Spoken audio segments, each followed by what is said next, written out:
Thank you. Good morning. I would like to call the Niagara Police Service Board public meeting to order for June 27th, 2024.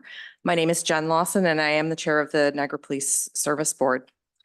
We begin the meeting this morning by acknowledging that the Niagara region is situated on treaty land. This land is steeped in the rich history of the First Nations, such as the Hattawindaronk, the Haudenosaunee, and the Anishinaabe, including the Mississaugas of the Credit First Nation. There are many First Nations, Métis, and Inuit people from across Turtle Island that live and work in Niagara today. The Regional Municipality of Niagara Police Service Board stands with all Indigenous people, past and present, in promoting the wise stewardship of the lands on which we live. We'll start with roll call. Member Kiokio. Present. Member Yip. Present. Vice Chair Kapasavanu. Present. Member McKendrick. Present. Member Steele. Here. Member Gibson. I'm present.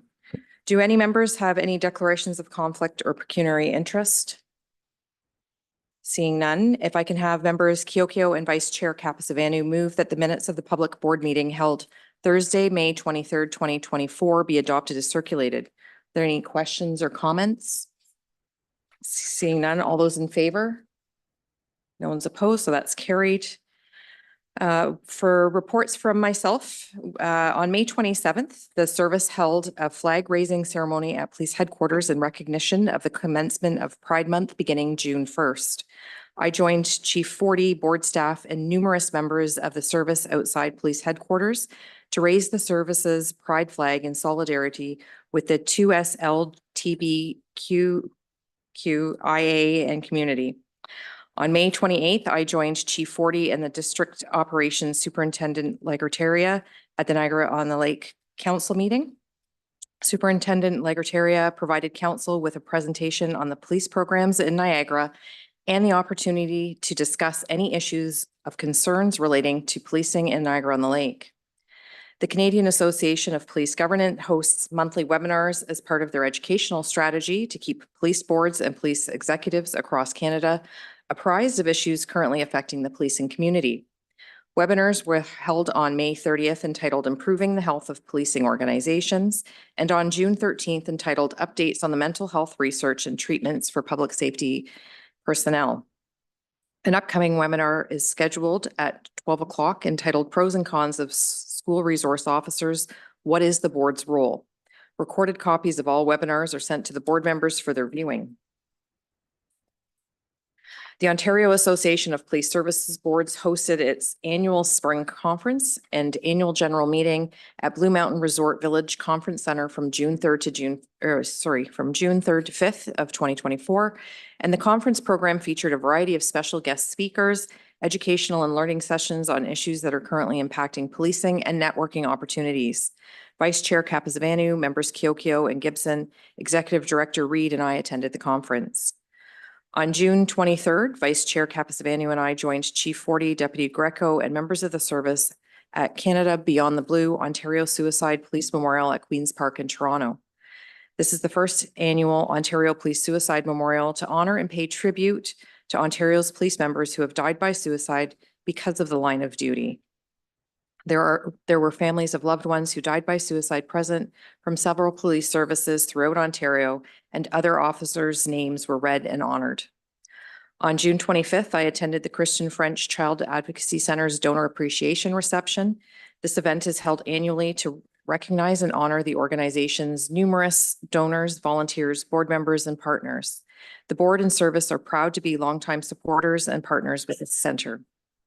On July 11th, the board will be meeting with the NRPS Emergency Task Unit for a tour of the unit and a demonstration on specialized equipment used by police. The day will also include a visit to the training unit for a hostage rescue team demonstration and insight into waterway policing while touring a small section of the body of water policed by the NRPS Marine Unit aboard the service's marine vessel. An itinerary will be provided closer to the event date. On July 19th, the NRPS Diversity and Inclusion Unit will escort board members on a diversity tour for visits to several local community and faith-based organizations within Niagara. A confirmed schedule will also be provided closer to the event date.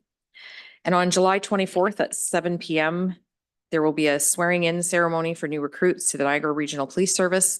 The ceremony will be held in the community room here at police headquarters, and board members who are interested in attending the event are asked to confirm with board staff. There are no regular committee meetings scheduled for July, and the next regular board meeting is scheduled for there are no committee meetings scheduled for July. The next regular monthly board meeting is scheduled for Thursday, July 25th, 2024 at 9:30 a.m. in the community room here at police headquarters. Are there any questions or comments? Seeing none. Chief, do you have any reports? I do. Thank you, Chair, and good morning. You'll be hearing later today from Zach Labute of our video unit. And I'll start my comments with respect to an event that was hosted here on Thursday, May 30th, whereby we hosted the Ontario Police Video Training Alliance, commonly known as OPVTA, for their annual general meeting in this very room. Our video unit, as you'll see later this morning, is a key part of the Police Alliance and produces videos throughout the year regarding training and important emerging issues in the policing community. They have included issues that are very topical, like fentanyl, human trafficking, and our reintegration program. I'd like to highlight some of the excellent work by our public order unit during the last month, whereby they've assisted in keeping the peace in the region and in Toronto in support of a larger public safety initiative. First of all, on Friday, June 7th, they assisted on Beach Day, whereby it's common for young persons to attend local beaches and sometimes create issues for local residents who are seeking to enjoy those days with their families. They also, on Saturday, June 8th, attended Pride in the Park in St. Catharines, whereby they provided support for that important community initiative. And then on Sunday, June 9th, as I referenced earlier, they assisted Toronto Police and a number of other public order units by attending Toronto to assist in helping manage the potential conflict between activists with respect to the Israel-Palestine march and protests that are taking place across the province and the country. On Monday, June 17th, one of our constables, Matt Tavano, was the recipient of the Ontario Medal of Bravery. He was provided that by the Lieutenant Governor. Matt responded to an active fire resulting from a chemical explosion in Port Weller. And in the face of danger, not knowing the full extent of the incident that he was engaged in, he took selfless, immediate action to save the life of a man who was exposed to the chemical explosion in the fire. Constable Tavano risked his own personal safety by entering the area, removing the male from the area, and initiating life-saving medical treatment, or initiating medical treatment without delay. By virtue of his selfless kind of immediate action, it's common, it's natural to want to run away from danger. He ran toward the danger, and in doing so, he really exemplified all the best qualities of a police officer and a citizen of our region and our country more broadly. So we should all be very proud of his efforts. And he's just a fine young gentleman. He's just a nice young guy, and we're all very proud of him, our leadership team. So on Tuesday, June 18th, our officers in 2 districts responded to a hotel in Niagara Falls in relation to a human trafficking complaint. Upon attendance, they recognized the potential implications of this. They engaged our human trafficking unit, and our human trafficking unit worked with our uniform members, leading to the arrest of a couple of persons, whereby they were charged with several offenses, inclusive of trafficking in persons under 18 years of age, enforceable confinement. It was an excellent example of our front line working with our specialized units on serious predatory crimes. Great work by our members. With respect to community engagement, as you referenced, Chair, in your comments, on Monday, May 27th, we raised the pride flag here at headquarters. In addition to the board members there being present, many of our members, we had the benefit of the chair, Enzo DiDevitis, attending and joining us for this ceremony. So it was an excellent example of working with an important community partner on an important community initiative. So I'm very proud of our response to that. On Wednesday, on May 27th, there was a meeting held with Niagara Health to discuss human trafficking, to ensure that different agencies involved in this offense are working together, not working in silos, and trying to create a platform for sharing information in a way that ensures that vulnerable people are being provided the support they need. So that was a highly productive meeting, and Inspector Magistrali was there, members of our team were there, and speaking with Niagara Health afterwards, they were very pleased with how the meeting went. On Saturday, June 1st and Monday, June 3rd, we attended two separate annual ceremonial reviews of the 126th and 123rd Royal Canadian Air Cadets. We were on hand for their annual awards and recognition and ceremonies, whereby they're recognized in front of their family and friends for their engagement in the community. And there's no doubt that the young people engaged in those activities are the future leaders in our community and potential future police officers. So it's a great opportunity for us to interact with them. On Sunday, June 2nd, we attended Dedication Day and Memorial Service at Victorian Lawn Cemetery in St. Catharines, whereby we were able to show our support for armed forces that have worked abroad and continue to work abroad. So it was an opportunity to interact with members serving our country. As you referenced in your comments, Chair, we attended Niagara-on-the-Lake and met with the Mayor and Council. In addition to meeting with the Mayor of Niagara-on-the-Lake, we have also had meetings with the mayors of Grimsby, West Lincoln, St. Catharines, and Pelham during the month of June. And I anticipate going to the council meetings in the coming months to provide presentations with respect to our service delivery and pressures in their specific community. On Saturday, June 8th, members of our EDI unit attended the Pride in the Park event as well, as we continue to engage with our community in a meaningful way, whereby we're interacting with them and we're listening to them.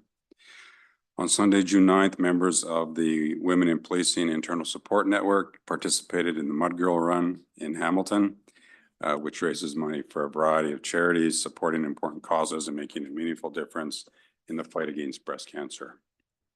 On June 12th, we presented on our Stop the Hate campaign at the Niagara Local Immigration Partnership meeting, whereby we have a seat and are represented by our EDI unit. On June 14th and June 15th, members of our service, including Jason Myers riding his bicycle, and Chris Lucy riding his motorcycle, rode with a police officer from Vancouver Police who was riding across the country to raise money for pediatric cancer research as part of the Cops for Cancer initiative.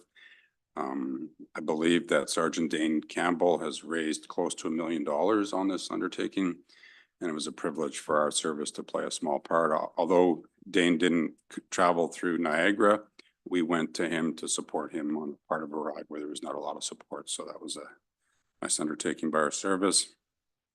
And on June 16th, our members attended the Muslim Eid prayer and celebration at Queenston Heights, where we joined hundreds of people, including those from 4 local mosques. Finally, with respect to community engagement, on June 20th, We participated in the kickoff for Sirens for Life at Canadian Blood Services, whereby a number of first responding agencies, inclusive of Canada Border Services, Niagara Falls Fire Department, St. Catharines Fire Department, Niagara on the Lake Fire Department, CAA Roadside Heroes, Niagara Detention Center, initiated a competition amongst our respective services as to who can raise the most blood. And we spoke to them about how we look forward to defending our title because we raised the most last year. We presented that in a very respectful way in terms of a challenge to them. Not sure if Deputy Greco would like to top up my comments in that respect. Okay. And then I guess two other important community engagement events. I apologize, I'm going a little longer than I anticipated here today.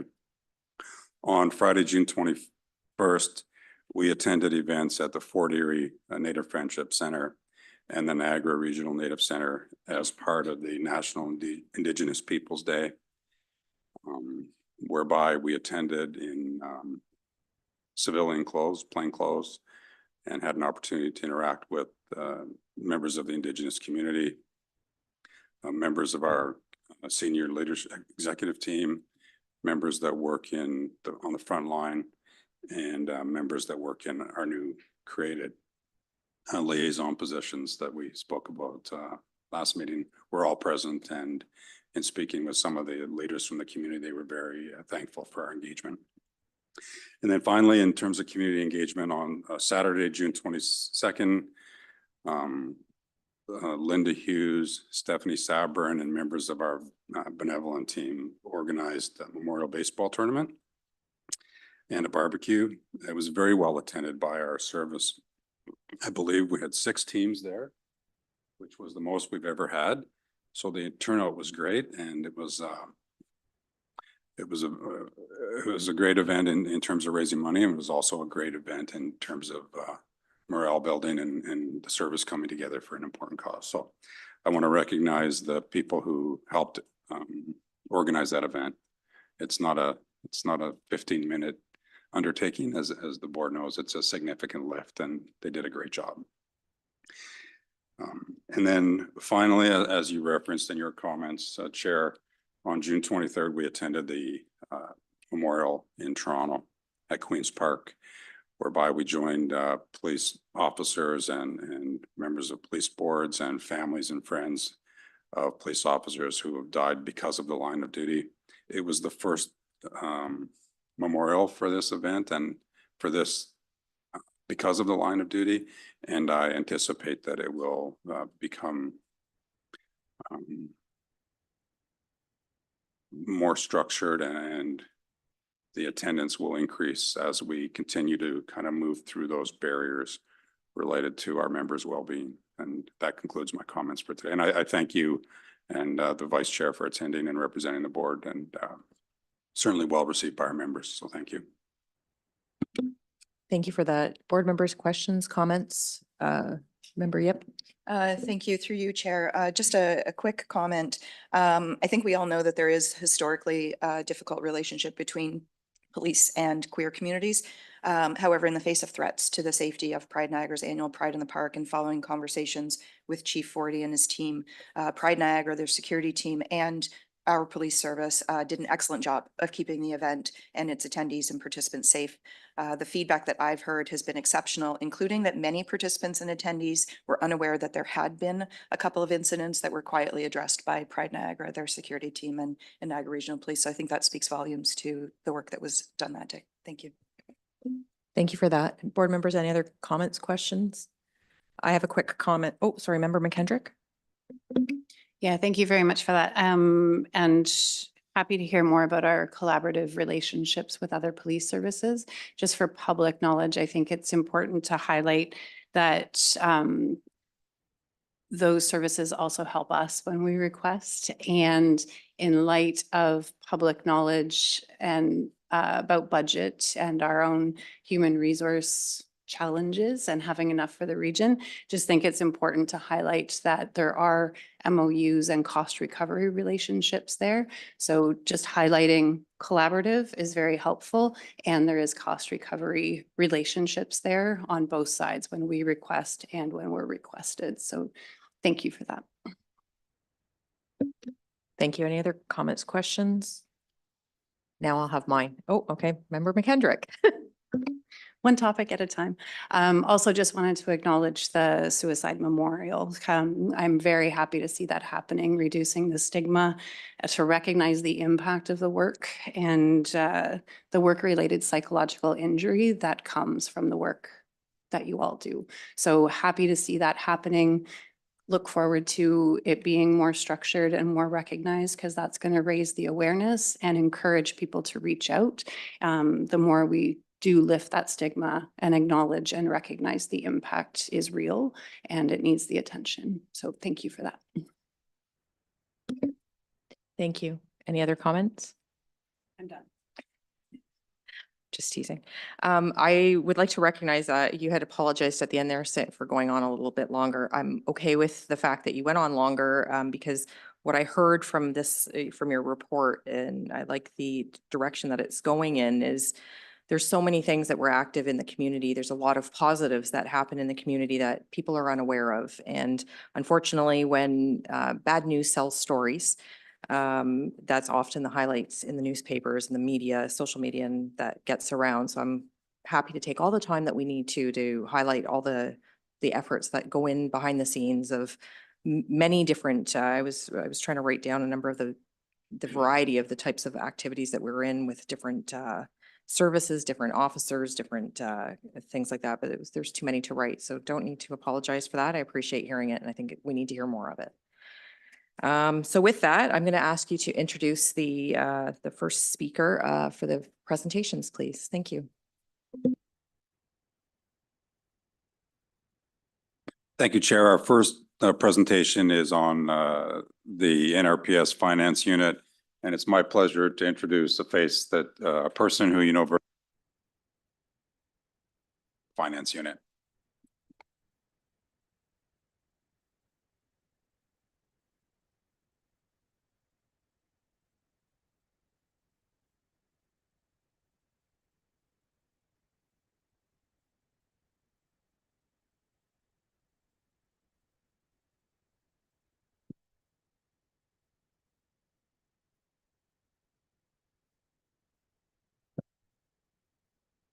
So good morning, Chair Lawson, board members, and chief and members of the service. It gives me great pleasure to speak on behalf of my unit to share with the board the role of the finance unit at the Niagara Regional Police Service.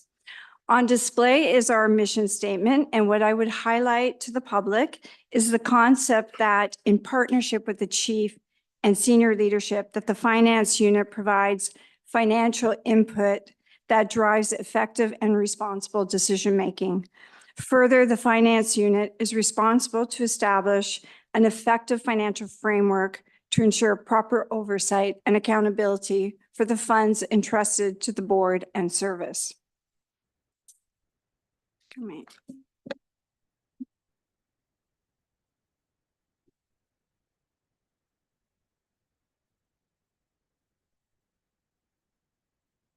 So we have a number of stakeholders that are dependent on our financial framework.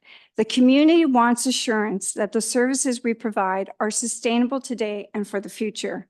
Therefore, we have a responsibility to develop a long-term financial strategy. Funding agents rely on the finance unit to report on the uses of funds in accordance with approved budgets, contracts, and memorandum of agreements.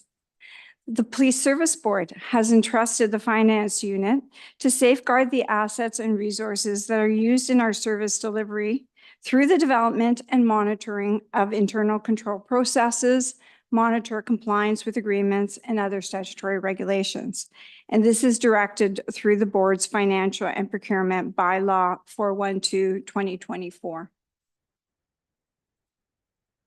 Our internal customers, such as the executive leadership, Program managers rely on the finance unit to provide financial guidance on matters related to decision-making that spans a wide variety of needs, from planning for capital equipment, developing operating budgets, or financial data to support new service delivery models.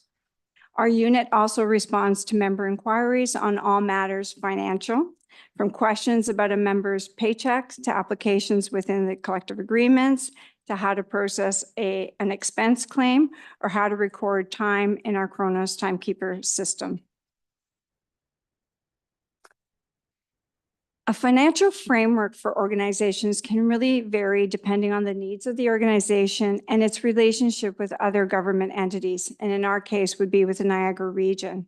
For the police service, the finance unit provides on-site finance functions that specifically require interaction with operational managers or those high-risk functions that require an understanding of the service policies and various agreements.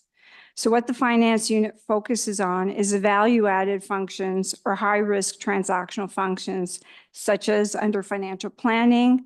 It includes the operating and capital budget preparations, grant administration, and the many what-if decision support analysis that we do. Accounting and control includes the administration of the biweekly pay to ensure compliance to the CA and other statutory regulations, preparing invoices issued to third-party payers, and more importantly, monitoring that these payments are received in a timely manner. Monitoring financial performance, we report quarterly to the board, our budget to actual performance, and provide a forecast of our year-end position with mitigation strategies. And reporting, we have a number of reporting requirements to the many funding agencies, the board, as well as region partners. Oops, sorry. So who performs the work? Along with myself, the unit is split into two finance streams. We have general accounting functions, which are coordinated by a lead, one payroll specialist, and a finance clerk. The second stream is financial planning, reporting, and analysis functions are coordinated by a lead and two financial analysts. Most of the staff have professional designations, which offer the board assurances as affiliations with the Chartered Professional Accountant of Ontario and Canadian Payroll Association. Ensures that these professional associations enforce the highest professional and ethical standards, trained professionals who remain objective and impartial, approach decision-making strategically without bias, ensure the determinants used for decision-making are based on reliable data sources, consider risk, and provide mitigation strategies. Just to look at some of our metrics in 2023, in general accounting, we issued 500 invoices for approximately total value of 18 million. That 18 million does include our grants. We bill all the special duty, all those secondment agreements that you approve. We are then entrusted to bill those out. With 91% of our gross expenditure is spent on payroll, we perform a number of audits and review the pay prior to sign off. And as mentioned before, we respond to a number of inquiries from all service members, and it could be anything from a quick response to something that would take more time. The financial planning and analysis team, they respond to inquiries from program managers and executive staff on performance, decision support, as well as a number of compliance matters such as statement preparations and budget prep. They provide financial guidance to approximately 51 program managers. And in 2023, this group was responsible for writing or consulting on the financial considerations section of about 40 board reports, 17 grant filings, and 24 region reports. So we are a service department. We often consult on a vast array of questions that can be a quick response, but generally with this group, the inquiries are more complex in nature. It's important to highlight that the board purchases financial services from the region. The region charges these services in the indirect allocation section of the operating budget.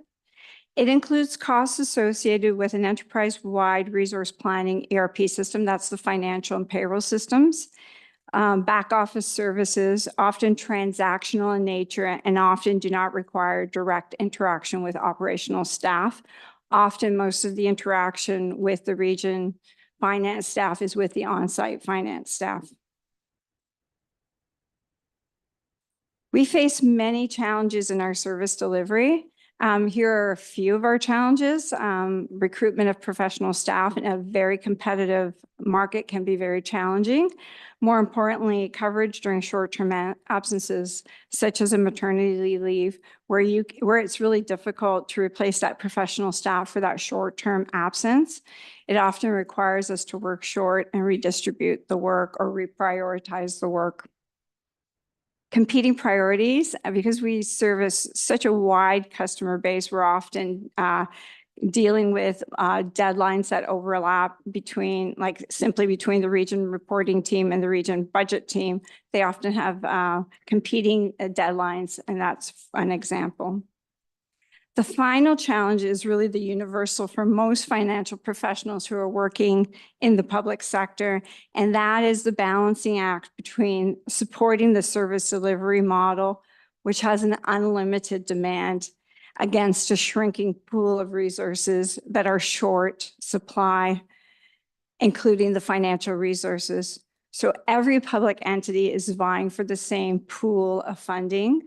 And the best way to combat this last challenge is for there to be a greater focus on financial analysis, where we are committed to ensuring our service delivery model is both efficient and effective. That concludes my presentation, and I'm happy to take any questions. Thank you very much for that. I am very excited about the presentation, being an accountant myself. However, I'm not sure how exciting everybody else is about it, but we have Member Gibson who has a question, and we may have some other questions. Thank you, Chair, and through you, thank you, Laura, for the presentation. Simple question, are our salaries competitive out there in the market? You say it's challenging to get people to work for us. Are we paying enough money? Often that's a pediment to having good staff. Most of the professional staff that works in finance are part of the NERPA association. It is often challenging the way those positions are evaluated. They're usually heavily evaluated on whether you are putting handcuffs on an individual versus more of the administrative functions aren't usually valued as high, and it's just in the nature of the way that evaluation happens. So from a market competitive, some of our financial analyst positions are under the value of market. They're even lower than the region. We're working very closely with HR to resolve that, but that is part of some of the challenges for us in terms of recruiting. Okay, thank you very much. Thank you, board members. Any other questions? No, seeing none. Thanks so much for the presentation. Very much appreciated.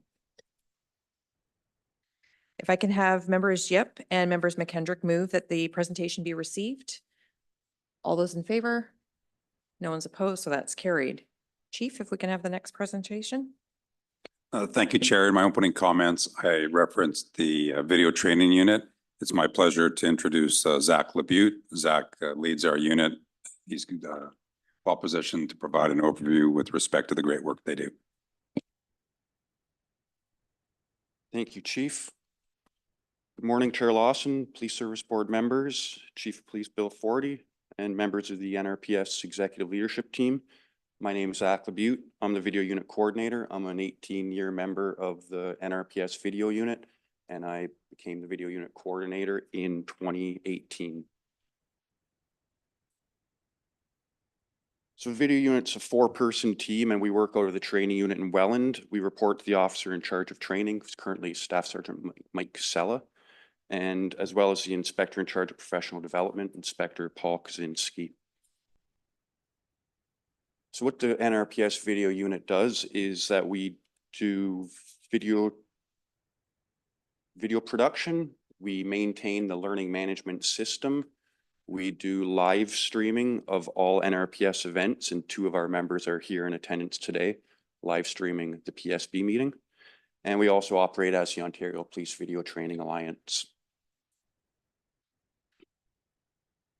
So regarding video production, our unit uses the Adobe Creative Cloud for all nonlinear editing and graphic design.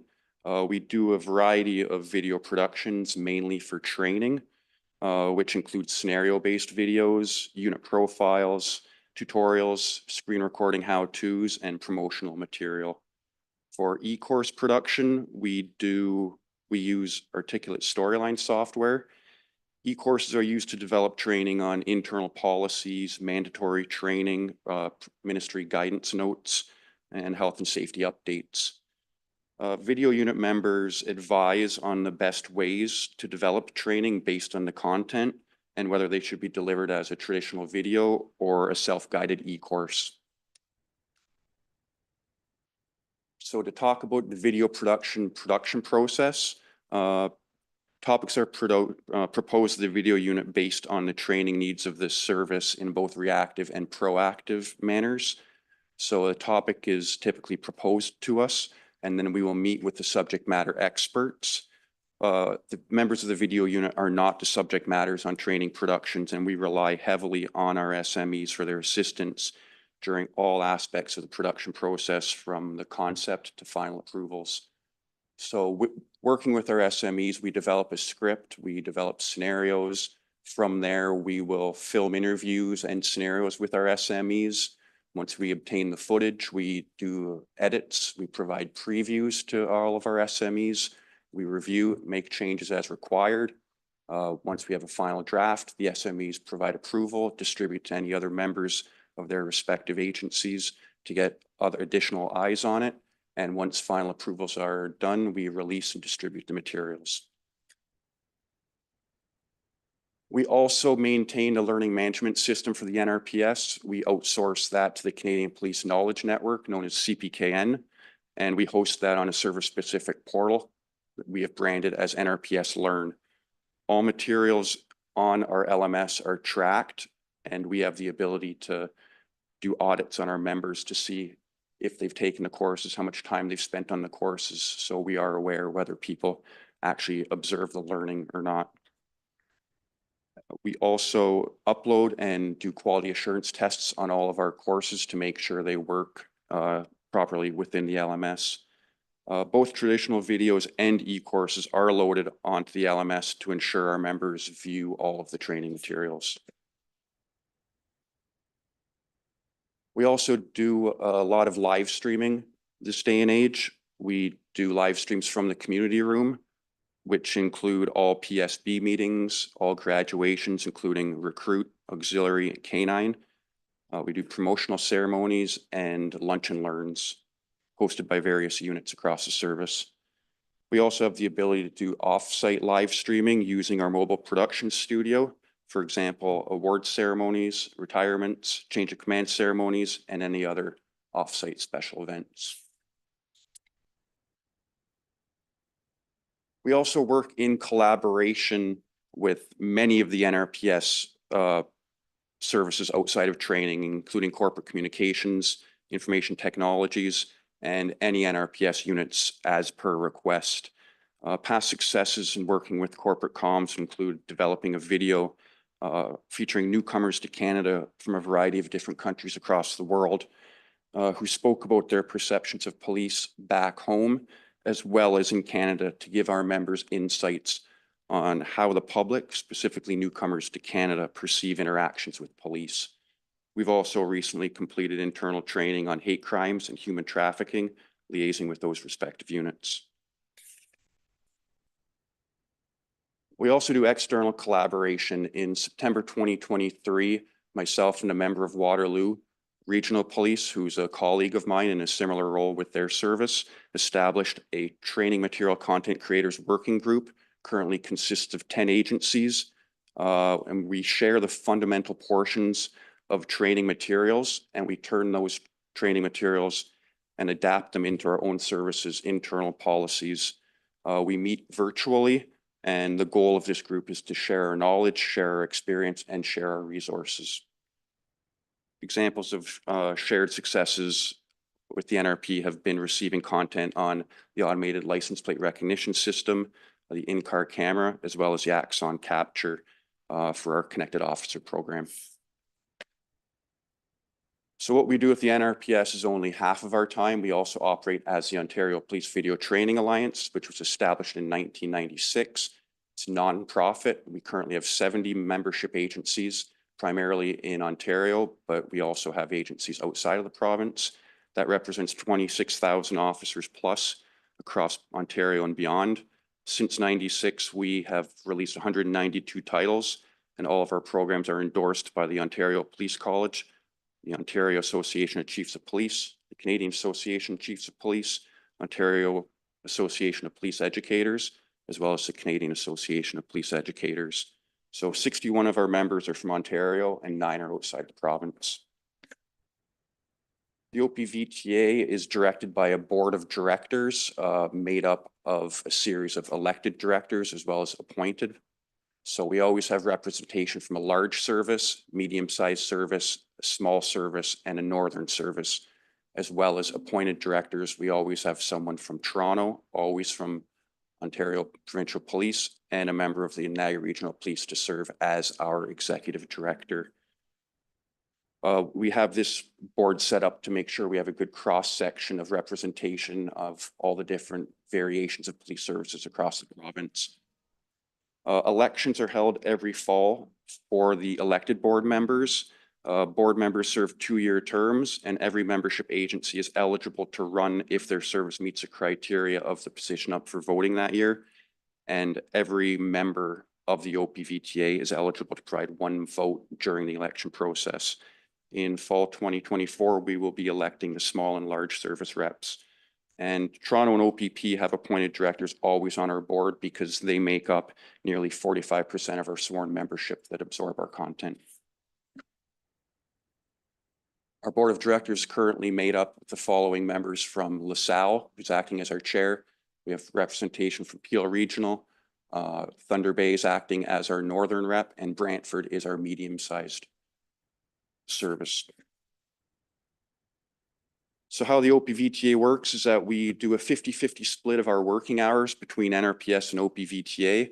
OPVTA revenues total 50% of the video unit budget, making it entirely self-sufficient, and deficits or surpluses are withdrawn or deposited to the OPVTA reserve fund at the end of the year. We track all of our available working hours on a daily basis. We break down all of our hours per project and also tally our administrative hours. OPVTA members pay an annual subscription fee, which is based on a sliding scale due to their number of sworn members. We offer 2-year contracts every year, with our members having the option to sign 1- or 2-year contracts.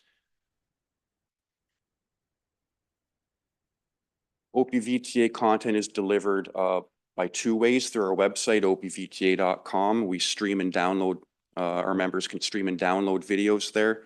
They can download the training packages as well as additional documents. We also provide the OPVTA catalog through CPKN, where currently 112 programs are available. And in 2023, we had nearly 14,000 registrations from our membership.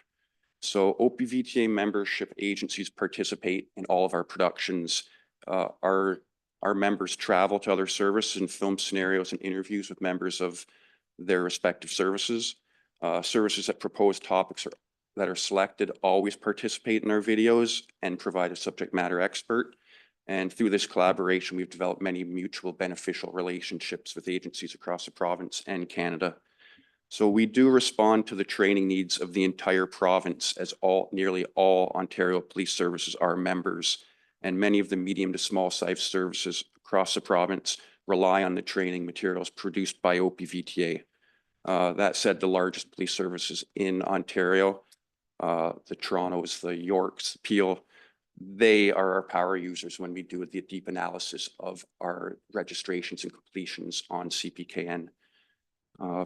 In addition, OPC relies on many of the materials from OPVTA for basic constable training. So OPVTA impacts all officers across the province from day 1 of their training. As the chief mentioned, we host an annual general meeting, and that's where topics are typically proposed to us. And then members can vote and prioritize the topics that are proposed to us to set our production agenda for the following year. Recent releases in 2023 included the new use of force report, trauma informed, the survivor statement trilogy. We did a video with Peel on pursuit prevention and termination tactics. There was probably 10 representations services participating in that video. We responded to the Ontario Public Police Interactions Training Aid at the end of 2023. We put out a recent release on hybrid and electric vehicle safety for police, as well as the automated license plate recognition system. We currently have additional programs that are in production, including the provincial auto theft team, the transnational serious organized crime in the general aviation sector. We are working with RCMP on that. The radar LiDAR refresher, which is going to save a lot of time for members that need a refresher on speed management devices. We're working with OPC and members of our speed enforcement team, as well as a video on guaranteed safe arrival, which will be addressing traveling to emergency and non-emergency scenes in a safe manner. I wish I could have shown some video examples for some of our productions we've put out there, but just due to confidentiality concerns, we can't broadcast those in a public forum. So I invite board members that have any interest in seeing any of our productions to come down to the video unit. We'll give you a demonstration. So any questions, feel free. That's great. Thank you so much. Board members, questions? I have a quick question. So just to confirm this, do we have a shared funding model then? Because if we're splitting our time 50%. 100%. So we give 50% of our time because OPVTA revenues make up half of our budget. So we give back half of our time because they pay our membership agencies, give us half of our budget through our revenues. Perfect. Thank you. So board members, any other questions, comments? No, seeing none. Thank you so much for your presentation. It was really Thank you good. very much. If I can have members Steele and member Gibson move that the presentation be received. All those in favor? No one's opposed, so that's carried. We'll move on to consent agenda. We'll move items 8.1 to 8.16 in block. If I could have members Kiokio and Yip move that the information be received. Are there any questions or comments? Member Gibson? Thank you very much, Chair. I'd like to look at 813, page 3. I'm just, I was looking through the stats on that. I found that very interesting. 2023, we have a considerable change in the statistics. Way less robberies, excellent clearance rate. And I'm just wondering if we have implemented something or have we just started doing something that has made that change, or is it just an anomaly of the time?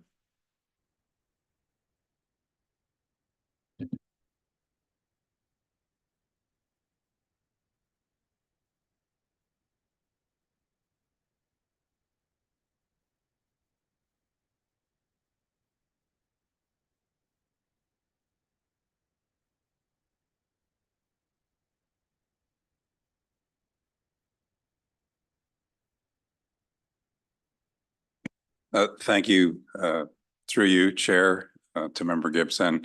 It's a good question. I just had a quick discussion with Superintendent Lagratario, Inspector Magistrelli, and Inspector Parent, who through their respective business lines have oversight on these matters. And they don't, nothing comes to mind in terms of what we're doing relative to enforcement. But what we believe is that through community engagement and the general public becoming better informed and putting crime reduction measures in place at the places of origin, we've had a reduction in that specific crime type. We have, so I'll put a period there and say we have had some organized robberies take place across the province that are subject of investigation by the OPP and joint force operations. and those investigations are ongoing. Okay, thank you for that, Chief. It's just the number of robberies dropped significantly down to 121. Our clearance is excellent.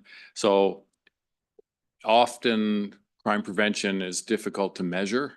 But it'd be interesting to see next year because as you said, various strategies that we have in place may be, causing this reduction, and I'm quite curious to see how it goes next year. But let's hope that that's what it is and not just an anomaly. But the work we do anyway is excellent, obviously, and if it's reducing the number of armed robberies, then that's terrific. Thank you. And I would like to be optimistic that our numbers will continue to trend favorably as this board knows, we're moving to enhance the services provided by our criminal analyst to be more strategic. So we're more intelligence led, which should enhance our service delivery, and we're targeting the right people at the right time. Thank you very much. Thank you for that. Any other questions about 8.13 or any other sections? No, seeing none. All those in favor? No one's opposed, so that's carried. Move on to new business. If I can have members Steele and member Gibson move that the board approve the Niagara Regional Police Service 2023 annual report as appended to the report, and further that in accordance with subsection 12, section 2 of the Ontario Regulation 399/23, the annual report to be posted on the NRPS website. And further that in accordance with section 41 of the Community Safety and Policing Act 2019, the board file the annual report with Regional Council. Questions or comments? No, seeing none. All those in favor? No one's opposed, so that's carried. 9.2, if I can have Vice Chair Capizavanu and Member McKendrick move that the board approve the deployment of police officers through the International Police Peacekeeping and Peace Operations Program Memorandum of Understanding between the Niagara Regional Police Service and the Royal Canadian Mounted Police International Peace Operations as appended to the report, and further that the Chief of Police be authorized to execute all required documentation. Any questions or comments? Seeing none, all those in favor? No one's opposed, so that's carried.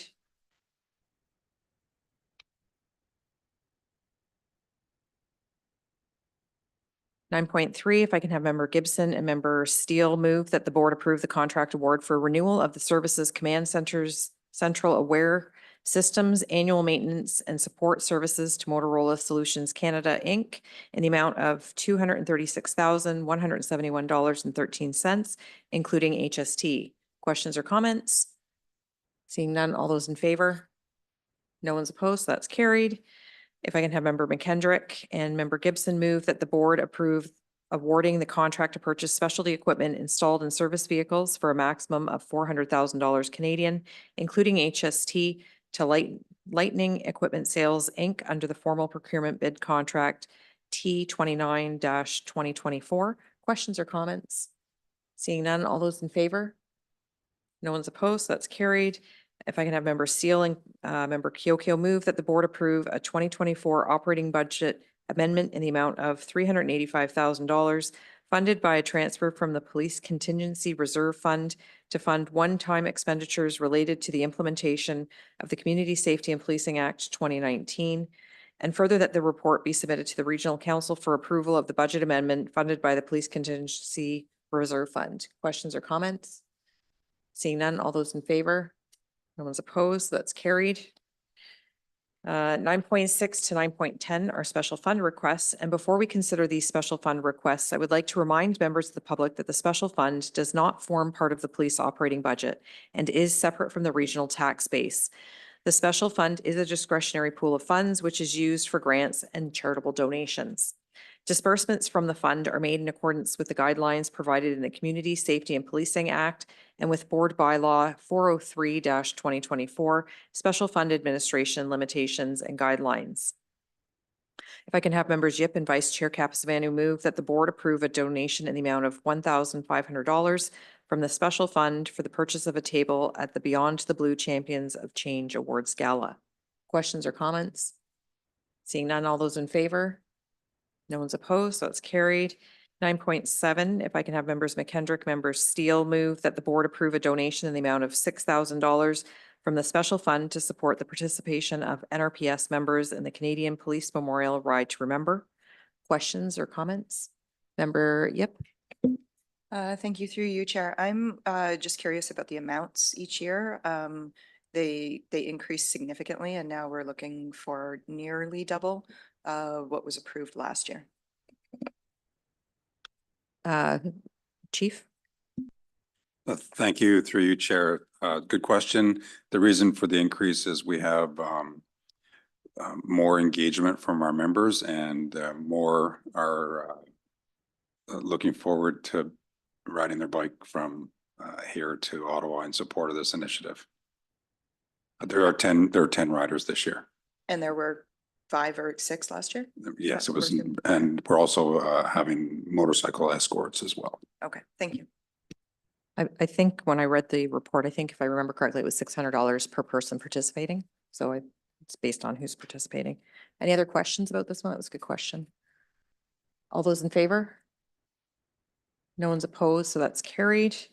9.8, if I can have members members Gibson and Vice Chair Capizavanu move that the board approve a donation in the amount of $2,000 from the special fund to help offset expenses incurred for registration and accommodations by members of the service participating in the National Peace Officers Memorial Run to Remember.